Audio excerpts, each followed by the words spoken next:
नमस्कार साथियों, मैं कुंदन झा आप सभी का वीणा पाणी संस्कृत क्लासेज में स्वागत करता हूं।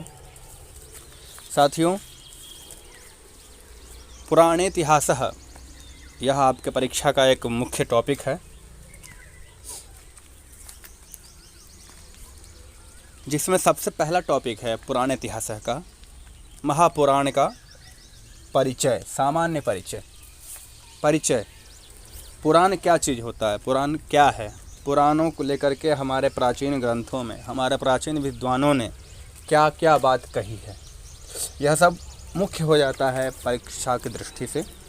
तो आज हम लोग इस पाठ के माध्यम से, इस वीडियो के माध्यम से जानेंगे और समझेंगे जो महापुराण क्या चीज़ है, आखिर यह इनकी संख्या कितनी है, पुराण और महापुराण में अंतर क्या चीज़ है, यह सब हम लोग जानेंगे।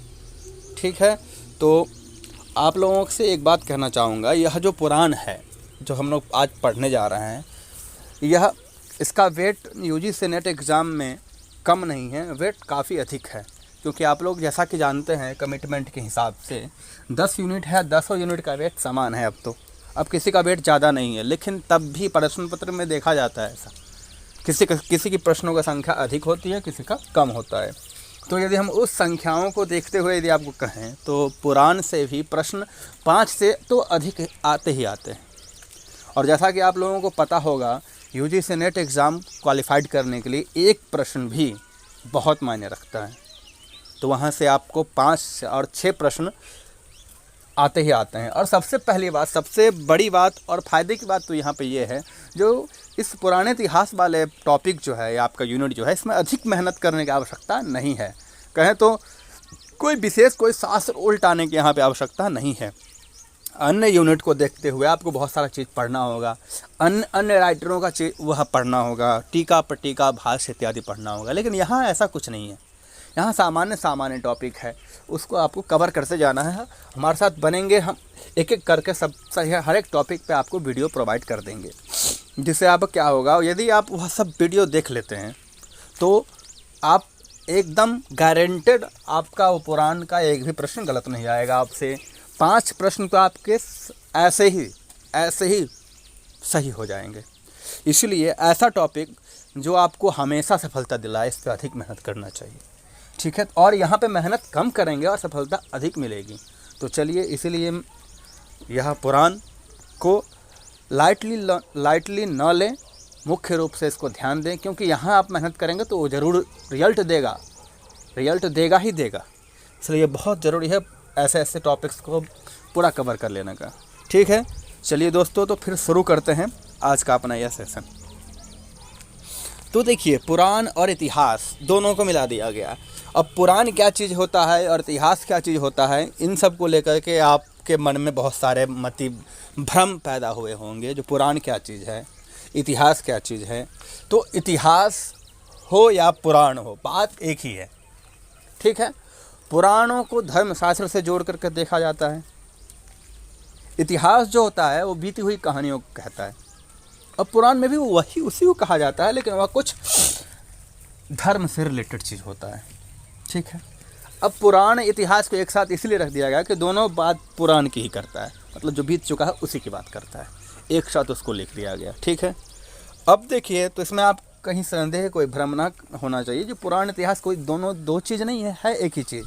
तो इसमें कोई संदेह वाली बात नहीं है। अब देखिए, पुराण को लेकर के हमारे प्राचीन ग्रंथों में क्या कहा गया, किसको पुराण कहते हैं, पुराण को लेकर के उन्होंने क्या कहा, किसका क्या मत रहा है पुराण को लेकर के, यह जानना बहुत ज़रूरी है। क्योंकि आज हम लोग उसका परिचय जान रहे हैं, सामान्य परिचय जानेंगे अभी, जो पुराण क्या चीज़ है, महापुराण क्या चीज़ है, इसको किसने क्या कहा, कौन से ग्रंथ में इसके बारे में क्या कहा गया, यह जानना अति आवश्यक हो जाता है। देखिए, आप जब नेट एग्ज़ाम की तैयारी करते हैं, कोई भी एग्ज़ाम ले लीजिए, तो उसमें भी नेट एग्ज़ाम समझिए अपने में सुपीरियर एग्ज़ाम है। क्योंकि यह एग्ज़ाम आपको असिस्टेंट प्रोफेसर के लिए एलिजिबल करेगा, तो आपका अध्ययन भी उसी स्तर का होना चाहिए। ठीक है, तो इसीलिए इतने ग्रंथों का आपको अवलोकन करना चाहिए, जो जिन ग्रंथों का आज यहाँ पे कोटेशन में दूंगा। तो ऐसे ग्रंथों का आपको आप पास नॉलेज होगा तो अच्छी बात है। और वह आप कहीं ना कहीं आपकी सहायता करेगा। तो देखिए आज पुराण को लेकर के बहुत सारे ग्रंथों में बहुत सारी चीज़ कहा गया है, ठीक है। मैं सभी का जो मुख्य मुख्य बातें हैं उसको मैंने नोट किया हूँ, आज आप लोगों के साथ इसको साझा करने वाला हूँ, ठीक है। देखिए पाणिनि के सूत्रों के अनुसार पुराण को क्या कहा गया है, देख सकते हैं आप। पाणिनि सूत्र के अनुसार पुराण प्रोक्तेषु ब्रह्म कल्पेषु पुरा भवम, चौथे अध्याय के तीसरे पाद के 105 नंबर सूत्र है यह। पुराण प्रोक्तेषु ब्राह्म कल्पेषु, यह पुराण के लिए इन्होंने यह ऐसा सूत्र बनाया। किसने? पाणिनि जी ने। पाणिनि क्या है यह आप लोग जानते हैं, सूत्रकार हैं, अष्टाध्यायी करता हैं व्याकरण के। पाणिनि एक व्याकरण ही बना दिया था इन्होंने, बहुत सारे व्याकरण है उसमें, पाणिनि व्याकरण के प्रणेता यही हैं, ठीक है, जिनके नाम से व्याकरण हो गया एक। अब देखिए यास्क, अब यास्क मुनि को कौन नहीं जानता है, यास्क को सब जानते हैं, यास्काचार्य। अब यास्क जो वेदों के निघंटु इत्यादि काम करते हैं, यास्काचार्य, ठीक है। उन्होंने क्या कहा निरुक्त में, यह निरुक्त में मिलता है, पुरा नवम भवति सह पुराण, पुरा नवम भवति, जो प्राचीन होकर भी नया है, का मतलब हुआ जो प्राचीन है परंतु वो नया है, ऐसा जो है वह है कौन? पुराण। यह निरुक्तकार यास्क कहते हैं, ठीक है, ये बहुत इम्पोर्टेंट है, ठीक है। देखिए वायु पुराण में क्या कहा गया पुराण को लेकर के, तो पुरा अनति, अर्थात प्राचीन काल में जो जीवित था उसके बारे में जो कहता है उसे हम क्या कहते हैं? पुराण कहते हैं, ठीक है। अगला देखिए पद्म पुराण। पद्म पुराण में क्या कहा गया है? पुरा परंपराम वष्टि कामयते, प्राचीन काल में परंपरा के अनुसार कामनाओं को प्राप्त जो करता था उसकी कहानी, उसके बारे में ये कौन है? पुराण है। यह कहाँ कहा गया? तो ये पद्म पुराण में। अब देखिए ब्रह्मांड पुराण में क्या कहा गया पुराण को लेकर के? पुरा एतद अभूत, पहले यह हो चुका है। पुराण का मतलब यह हुआ ऐसा जो पहले हो चुका है वह कौन है, उसके बारे में जो बताए वह है पुराण। अब देखिए यास्क ने एक जगह और कही है, इतिहासमाचक्षते। अब यहाँ पे इतिहासमाचक्षते से यहाँ पे तात्पर्य इन्होंने ऐतिहासिक ग्रंथों को लेकर के ब्राह्मण ग्रंथ को उद्धृत किया है यास्क ने। यहाँ से पुराण न लेकर के उन्होंने ब्राह्मण ग्रंथ को भी इतिहास के कोटि में रखा है, किन्होंने? यास्काचार्य ने। अब देखिए राजशेखर जो एक महान साहित्यिक हैं, उन्होंने लिखा है इतिहास को दो भागों में बांट दिया उन्होंने, ठीक है। काव्यमीमांसा उनका ग्रंथ है राजशेखर का, बड़ा बहुत मुख्य ग्रंथ है साहित्य शास्त्र का। उसमें उन्होंने इतिहास को दो भागों में बांटा, एक परिक्रिया, एक पुराकल्प। एक परिक्रिया इतिहास और एक पुराकल्प।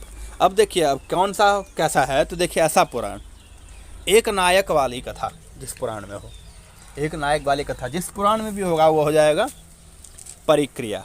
जैसे एग्जाम्पल में ले सकते हैं आप उदाहरण के रूप में रामायण। रामायण में एक ही नायक है, राम। ठीक उसी प्रकार से देखिए दूसरा में हो गया पुराकल्प। पुराकल्प वाले हैं बहुनायक वाली कथा, बहुनायक वाली कथा। जैसे महाभारत, महाभारत में अनेक नायक हैं, एक नहीं अनेक नायक हैं, ठीक है। चलिए अब देखिए व्रात्यस्तोम अथर्ववेद के 15 कांड के एक अनुवाक के 6 सूक्तों में है। अब व्रात्यस्तोम एक दोष है, जब यथा समय बालक का जब यज्ञोपवीत संस्कार नहीं किया जाता है तो उसको व्रात्य दोष लग जाता है। तो उसके दोष को परिहार के लिए यहाँ पे सूक्त दिया गया, उसका एक संख्या है, हम पढ़ते वक्त ये मिल चुका था तो यहाँ लिख दिया। यहाँ का विषय तो नहीं है, यह तो धर्मशास्त्र का विषय है, लेकिन तथापि यहाँ लिखा हुआ है तो इसके बारे में आप जान लीजिए। वहाँ हम लोग उसके लिए विशद चर्चा करेंगे व्रात्यस्तोम को लेकर के। अब देखिए रघुवंश में क्या कहा गया है, पुराण पत्राय गन्नतरम, ठीक है। पुराण पत्राय गन्नतरम, यह किसने कहा? रघुवंश में। रघुवंश में पुराण के लिए ऐसा कहा गया, ठीक है। यह एक एक जो पंक्ति है ना बहुत आवश्यक है, लिख देगा सीधे परीक्षक पंक्ति ही पूछ देगा, इयम पंक्ति कुत्र प्राप्यते, प्रश्न दे देगा या बोल देगा इयम पंक्ति कुत्र प्राप्यते, तो कंफ्यूज हो जाएंगे वो। तो इसलिए यह ध्यान देना बहुत ज़रूरी है। अब देखिए वैदिक वाङ्मय ने क्या कहा, प्राचीनः वृत्तान्तः यत्र सः पुराण, जहाँ पे प्राचीन वृत्तांत हों उसको कहते हैं पुराण। अथर्ववेद में क्या कहा, ऋचाः सामानि छंदांसि पुराणम यजुषासः। ऋच जानते हैं आप, अथर्ववेद में 5 वेदों की बात की गई है, ठीक है, उसके बारे में कह रहे। ऋचः ऋग्वेद, सामवेद, सामानि, छंदांसि, ठीक है, सामानि छंदांसि, पुराणम यजुषासः, पुराण के साथ यजुर्वेद भी। यह सब कौन है? यह सब वेद हैं। देखिए पुराण को भी यहाँ पर रखा गया पंचम वेद के रूप में, ठीक है। शतपथ ब्राह्मण में क्या कहा? पुराण वाङ्मय को वेद ही कहा गया है। शतपथ ब्राह्मण में तो पुराण को वेद ही कहा गया है, ठीक है। यह सब जानना जरूरी होता है। देखिए छांदोग्य उपनिषद में क्या कहा? इन छांदोग्य उपनिषद में भी वही बात कहा जो अथर्ववेद में कहा गया है, पंचम वेद पुराण को कहा, ठीक है। बृहदारण्यक और महाभारत। इतिहास पुराणाभ्याम वेदार्थम उपबृंहयेत्। इतिहास पुराणाभ्याम, इतिहास में और पुराण में, इन दोनों में वेदार्थम उपबृंहयेत्, इन दोनों में वेद के अर्थों का ही विस्तार मिलता है, ठीक है। हाँ, अब देखिए पुराण बहुत सारे हैं, ठीक है, बारे में चर्चा करेंगे हम, जिसमें से 5 पुराण, जितने भी पुराण हैं उनमें से 5 पुराण ऐसे हैं जिसमें कुछ विशेषताएं हैं। कैसे? देखिए 5 पुराण में ही राजवंशावली है, राजाओं के वंशावली 5 पुराण में प्राप्त होते हैं। कौन से? मत्स्य पुराण, वायु पुराण, विष्णु पुराण और ब्रह्म पुराण और भागवत पुराण।